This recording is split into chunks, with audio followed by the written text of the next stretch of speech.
పరిశుద్ధ నామములో తండ్రి అయిన దేవునికి స్తుతి, మహిమ, ఘనత, ప్రభావములు నిరంతరం కలుగునుగాక. ఆమేన్. మరి ప్రేమపూర్వకముగా మరలా నన్ను ఆహ్వానిస్తూ దేవుని ప్రేమను మరింతగా పంచుకోవడానికి, ఆయన కృతజ్ఞతలు చెల్లించడానికి మరి దైవ సేవకులు Jesus star pastors welfare association వారు మరియు సంఘ బిడ్డలందరికీ నా హృదయపూర్వక వందనాలు మీ అందరికీ తెలియజేస్తున్నాను. చిన్న పొరపాటు జరిగింది, అది క్షమించాలి.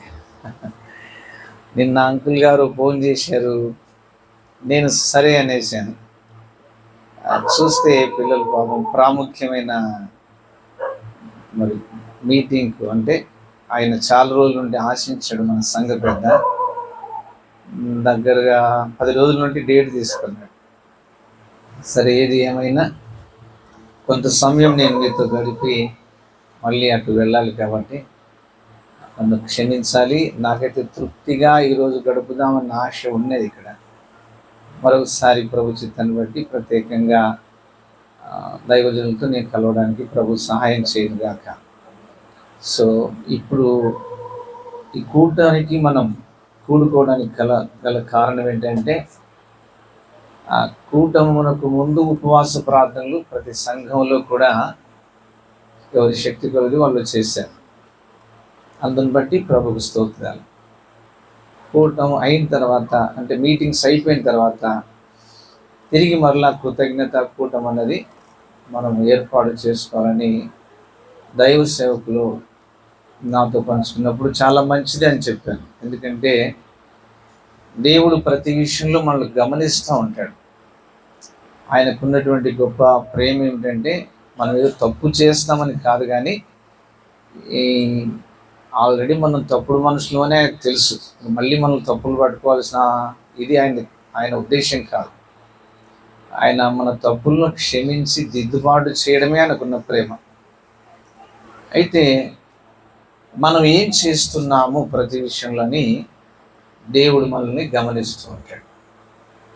దానిని మనం వాక్యానుసారంగా తీసుకొని ప్రతి అడుగులో కూడా ప్రభువుకు మనము కృతజ్ఞులమై జీవించటం మనకెంతైనా ఆశీర్వాదం, ఎంతైనా దీవెన. ఈ కృతజ్ఞత కూటము ఏర్పాటు చేసుకోవడానికి ప్రభు మనకిచ్చిన మంచి ఆలోచనను బట్టి, మనసును బట్టి మరొకసారి ఆయన చేతులెత్తి స్తోత్రం చెప్తాం. హల్లెలూయా. 105వ కీర్తన మొదటి వచనాన్ని ఒకసారి చదువుదాం. 105వ కీర్తన మొదటి వచనాన్ని ఒకసారి చదువుదాం. యెహోవాకు కృతజ్ఞతాస్తుతులు చెల్లించుడి, ఆయన నామమును ప్రకటన చేయుడి, జనములలో ఆయన కార్యములు తెలియజేయాలి. అలాగనే గ్రంథం పట్టుకొని చిన్న ప్రార్థన చేసుకుందాం. పరమ తండ్రి, మీ పాదాలకు యేసయ్య పేరిట స్తోత్రాలు. ఇందాక మీ దాసులు ప్రార్థించిన విధంగా మా హృదయాలలోనికి మీ వాక్యపు చల్లదారులను ప్రవహింపచేసి మాలో మరింత ఉత్సాహము, ఉజ్జీవము, నూతనమైన ఆత్మీయ బలము, ఆలోచనలు కలిగించండి. మీరు గత మాసంలో మాకు చేసిన ఉపకారం, ఆ సభలలో మీరు మాట్లాడిన వాక్యం మమ్మల్ని ఎంతగానో ఆనందపరిచిన విషయాలను జ్ఞాపకం చేసుకుని కృతజ్ఞతా కూటం ఏర్పాటు చేసుకునండి. మీరే ఈ కూటములో మాతో మాట్లాడి మమ్మల్ని దర్శించమని యేసయ్య పేరిట వేడుచున్నాం పరమ తండ్రి. ఆమేన్. దేవుని దాసుడు దావీదయ్య గారు తర్వాత భక్తులందరికీ కూడా ఒక మాట చెప్తూ వచ్చారు బైబిల్లో. దేవునికి స్తుతి చెల్లించటం, దేవునికి కృతజ్ఞతాస్తుతి చెల్లించటం, ఇది దేవుని యొక్క మహాప్రేమను బట్టి వాళ్ళు చెప్తూ వచ్చారు. దావీదు మహారాజు 103వ కీర్తనలో ఏకంగా నా ప్రాణమా యెహోవాను సన్నతించుము. నా అంతరంగంలో ఉన్న సమస్తమా ఆయన పరిశుద్ధ నామమును సన్నతించుము. ఆయన చేసిన ఉపకారములలో దేనిని మరొకము. అంటే ఆయన ఏం తీసుకుంటున్నాడంటే, అక్కడ తన జీవితంలో చాలా కష్టాలు కూడా వచ్చాయి. దావీదయ్య గారికి చాలా కష్టాలు వచ్చాయి. అవి ఎంత కష్టాలు అంటే, తన వయసుకు మించిన కష్టాలు వచ్చాయి. ఆయన మేళ్ళు చేసిన ఆయనకు కీడు ఎదురొచ్చింది. వీటన్నిటిని తీసుకోవట్లేదు ఆయన. తన ప్రాణానికి, తన యొక్క మనస్సుకు, తన అంతరంగానికి ఏం చెప్తున్నాడంటే, అవన్నీ నీకొద్దు. ఆయన ఏం ఉపకారాలు చేశాడో దాన్ని తీసుకో అంటున్నాడు. ఆయన చేసిన ఉపకారాలను మాత్రం తీసుకో. ఒకవేళ ఇవి అపకారంగా మనిషి తలపెట్టి ఉండొచ్చు. మనుషులు అపకారం చేస్తే దేవుడు దాన్ని ఎలా మార్చాడు? ఉపకారంగా మార్చాడు. అది నీకు తెలుసు కదా అని ఎవరితో చెప్తున్నాడు? తన ప్రాణంతో, తన యొక్క హృదయంతో, తన యొక్క అంతరంగంతో చెప్తున్నాడు.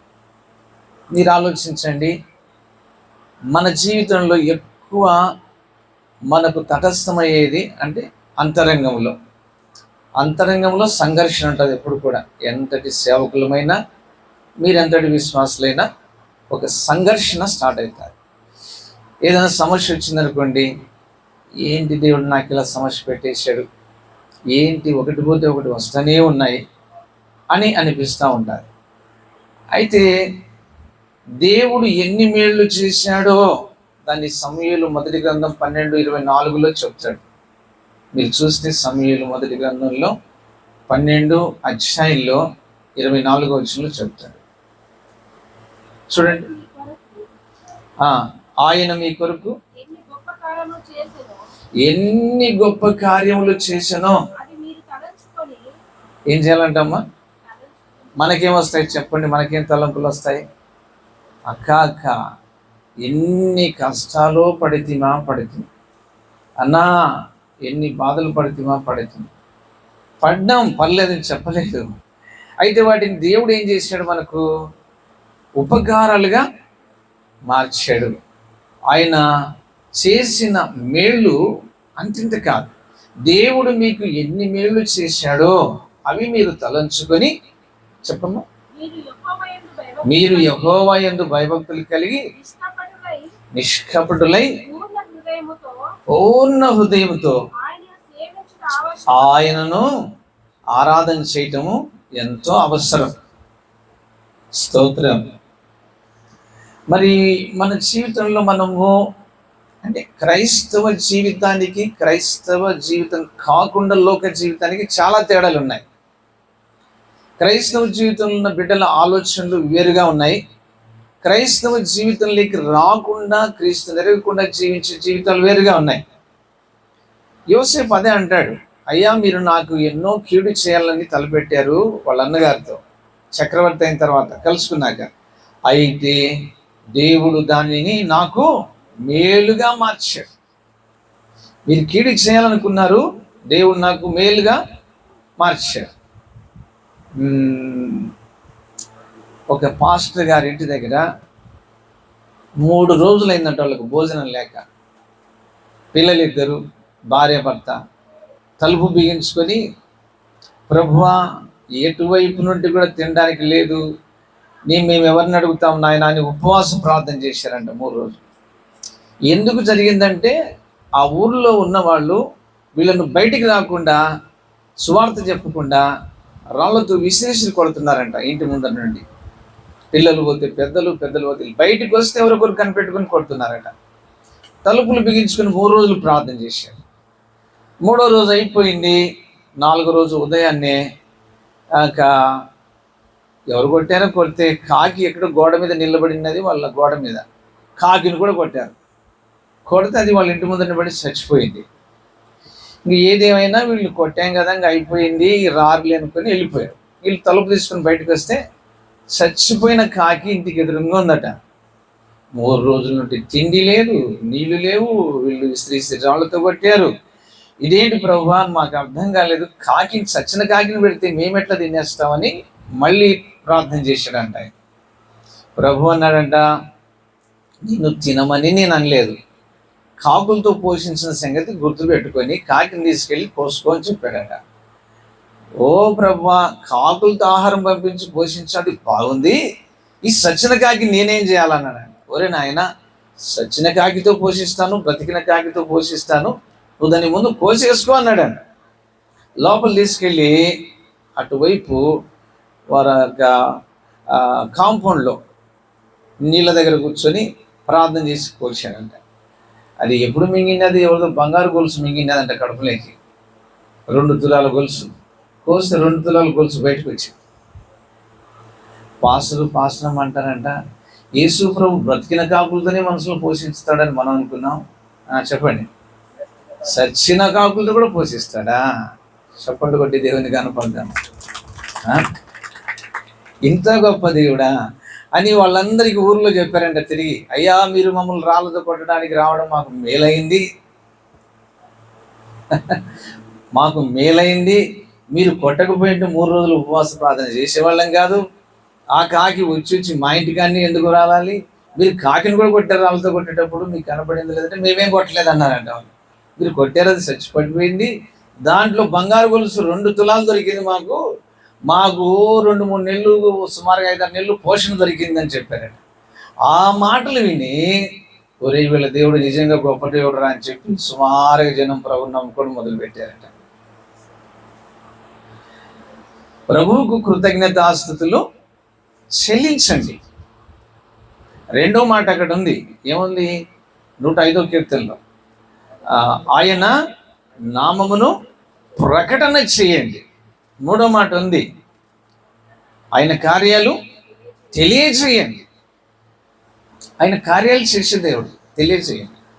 మీరు ఒకటే గుర్తుపెట్టుకోవాలి, ఎవరమైతే కుటుంబ పరంగా కానివ్వండి, వ్యక్తిగతంగా కానివ్వండి, సంఘపరంగా కానివ్వండి, అన్ని విషయాల్లో సేవకులమైన మేము, దేవుని పిల్లలైన మీరు కృతజ్ఞత భావం కలిగి ఎవరమైతే ఉంటామో వారి దగ్గర యేసు ప్రభు ఖచ్చితంగా ఉంటాడండి.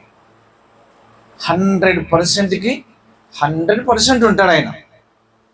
ఈ మాటకు నేను వాక్యమే చెప్తాను. లూకా సువార్త 17వ అధ్యాయంలో 10 మంది కుష్ఠరోగులు యేసు ప్రభుకు ఎదురుగా వచ్చారు కదా.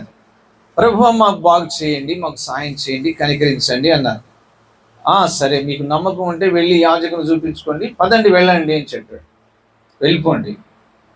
10 మంది వెళ్ళిపోతున్నారు.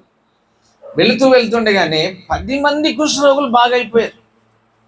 15వ వచనం ఒక మాట చెప్తుంది ఇక్కడ.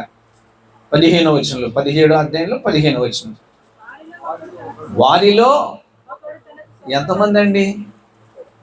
ఎంత బాగా రాశారు చూసారా కదా ప్రభు మాట.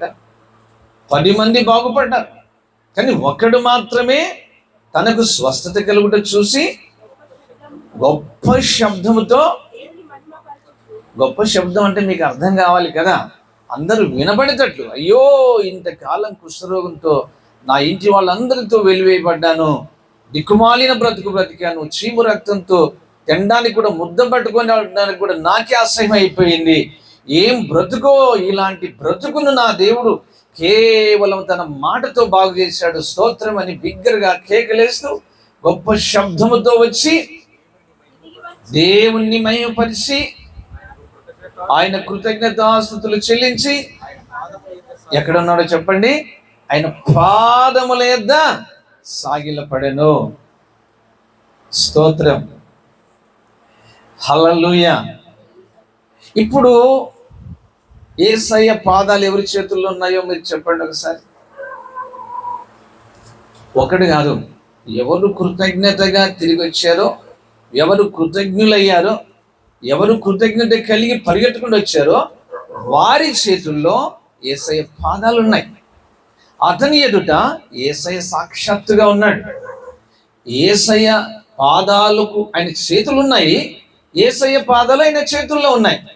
ఎవరమైతే మనం కృతజ్ఞత కలిగి బ్రతుకుతూ ఉంటామో, ఎవరైనా నమ్మినా నమ్మకపోయినా వారితో యేసయ్య నిశ్చయంగా ఉంటాడు.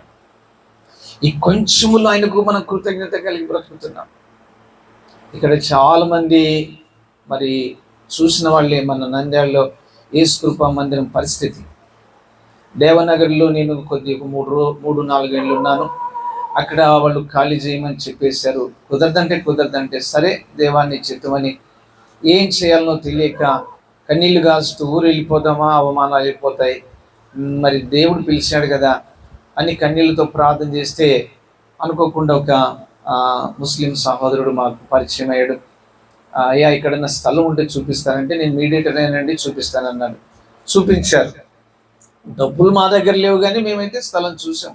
అది దగ్గర దగ్గర 20 సెంట్లు ఆ దినాల్లో. అక్కడికి వెళ్ళి మేము ప్రార్థన చేశాం. ప్రార్థన చేసి దేవా మరి మా దగ్గర ఏం లేదు, నీకు తెలియదు ఏముంది నాయన అని 5 రూపాయల కాయన్ నా దగ్గర ఉంటే భూమి తవ్వి దాన్ని పూర్తి చేశాను నేను అక్కడే. ప్రభా ఇది కావాలి, ఎలాగనైనా సహాయం చేయండి, ఇక్కడ నుండి లేపినందుకు స్తోత్రాలు, అక్కడ ఇచ్చినందుకు స్తోత్రాలు. వచ్చేసాం. ఆ తర్వాత వాళ్ళు పిలిపించారు, మేము వెళ్ళాం. వాళ్ళకి అసలు స్థలం తెలియదు అన్నారు. ఈయన మధ్యవర్తి దాన్ని చూపించాడు. అది సెంటు 14,500 అని చెప్పారు. 2002 సంవత్సరంలో. నేను వచ్చి 4 ఏళ్ళు 3 ఏళ్ళు నన్ను దానికి కొనడం అయ్యే పని కాదు. కానీ దేవునితో మాత్రం నేను చెప్పాను, నీ చిత్తం, నీ ఇష్టం, మీకు మహిమకరంగా మరి కార్యం జరిగించాలని మా పిల్లలు ప్రార్థన చేశారు. అదే స్థలాన్ని కొనిచ్చాడు. మళ్ళీ ఆ తర్వాత ఇంకో కొంత కొనుక్కోవడం. ఇప్పుడు కొంచెం తక్కువగా 1/2 ఎకరం పొలం అక్కడ దేవుడు అనుగ్రహించాడు. ఈరోజు అక్కడ సెంట్ వచ్చేసి 25-26 లక్షలు నడుస్తూ ఉంది. నేను ఎందుకు ఈ యొక్క సాక్ష్యం పంచుకుంటున్నానంటే, కొంచెములో కృతజ్ఞత కలిగి మేము తాటాకులతో అక్కడ పందిర్లు వేసినప్పుడు ఆదివారం వర్షం వస్తూ ఉంటే మీరన్న బండ్లు వేసుకున్నారు బ్రహ్మాండంగా.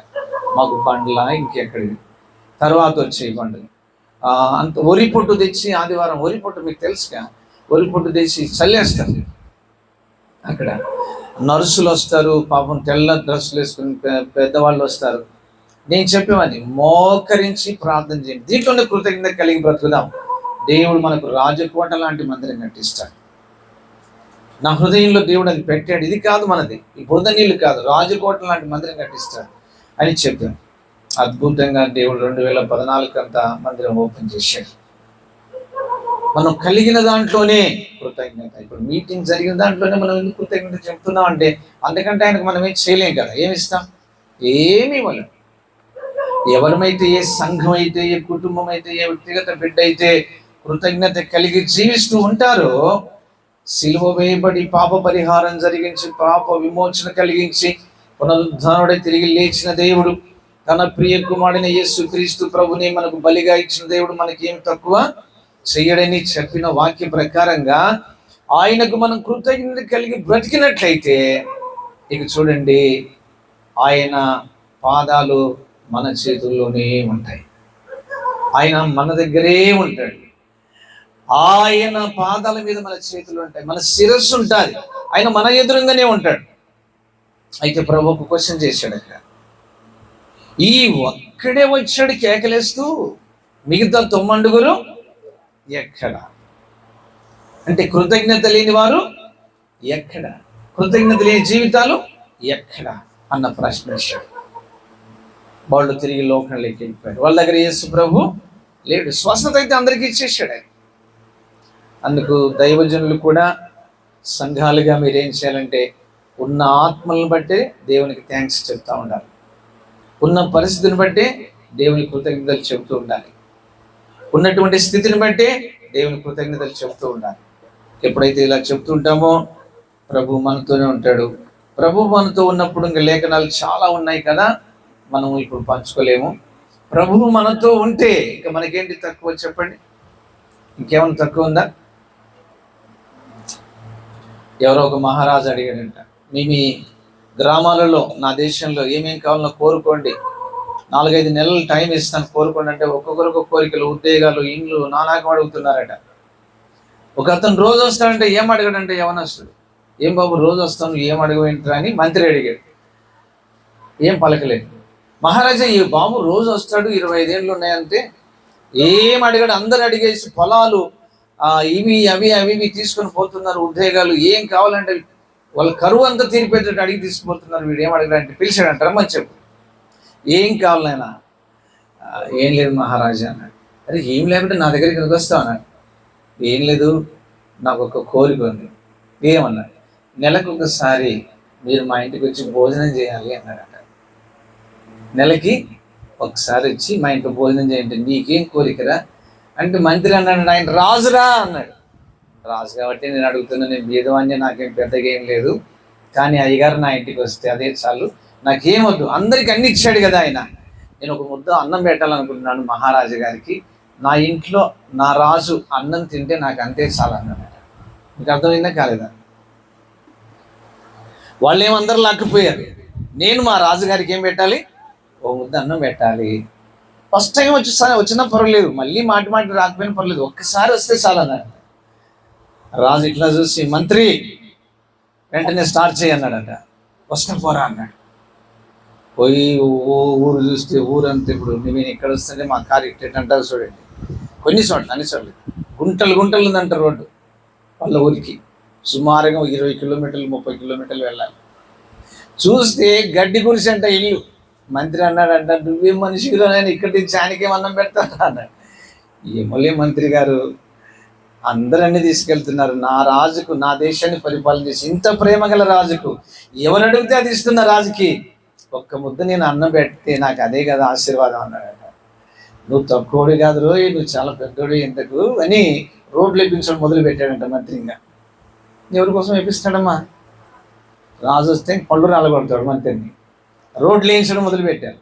ఆ ఊరు చుట్టూ ఊర్లలో సంబరపడిపోతున్నారంట. ఏం జరిగింది నాయన, మన ఊర్లోకి రోడ్లు పడుతున్నాయి, బ్రహ్మాండంగా రోడ్డు. ఇక్కడ రోడ్డు వేస్తుంటే ఆ పాక పడగొట్టి ఇల్లు కడుతున్నారంట రాజకోటలాగా. ఏమిటారు నాయన అంటే, ఈ పాకలు ఎక్కడ తింటారా ఆయన, ఇక నీకు ఇది అంతా తీసేయాల్సింది. రాజకోట కట్టించి, డైనింగ్ టేబుల్ పెట్టించి, బంగారు పాత్రలు పెట్టించి, ఆడ రాజకోటలు ఎట్లున్నాయి అట్లాగే చిన్న కోట కట్టారంట. ఎంత పని పెట్టాడు మీకు అర్థమైందా?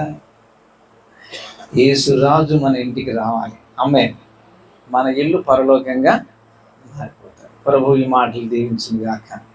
ఆమె ప్రార్థన చేసుకొని సేవకులకు అప్పగిస్తారు. స్తుతి సింహాసన ఆసీనుడైన తండ్రి, మీకు స్తోత్రాలు స్తోత్రాలు. సోదరి, నీ జీవితంలో ఏమి కలిగి ఉన్నావో ప్రభు నీకేం చేశాడో చాలు, దాన్ని బట్టి స్తుతి చేయి. ప్రతిదినం ఆయన స్తుతించు, ప్రతి గడియలో ఆయనకు స్తుతులు చెల్లించు. దైవజనుడా, సోదరుడా, నాది చిన్న సంఘమే ఎప్పుడు అనొద్దు, చిన్న మంద భయపడకుము అన్నాడు ప్రభు. ఉన్న దాంట్లో నువ్వు కృతజ్ఞతలు చెల్లించు, దాన్నే విస్తరింపచేస్తాడు. ప్రభువా, మీ పాదాల కృతజ్ఞతలు చెల్లిస్తున్నాం. నా జత పనివారు సోదరులందరూ కూడా కూటమి ఏర్పాటు చేసుకున్నారు. మాతో మీరు ఉన్నారని మేము సమరపడుతూ స్తుతిస్తున్నాం, సంతోషించి కొనియాడుతున్నాం. ఎట్లనగా నాయన, ఆ బాగుపడిన 10 మందిలో ఎంతో మంది నువ్వు లోకంలో బాగుపరుస్తున్నావు.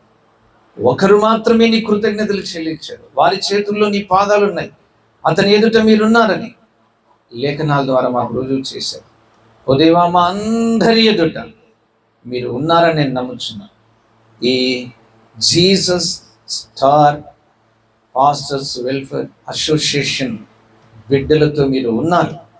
ఈ తలంపు మీరు ఇచ్చారంటే మీరు ఉన్నారు, ఈ ఆలోచన మీరు ఇచ్చారంటే మీరున్నారు.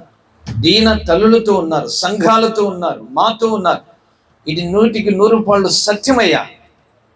మీరు మాతో ఉన్నారు, మాలో ఉన్నారు. మా చేతులు మీ పాదాలు పట్టుకొని బ్రతుకుతున్నాయి, కొనియాడి బ్రతుకుతున్నాయి.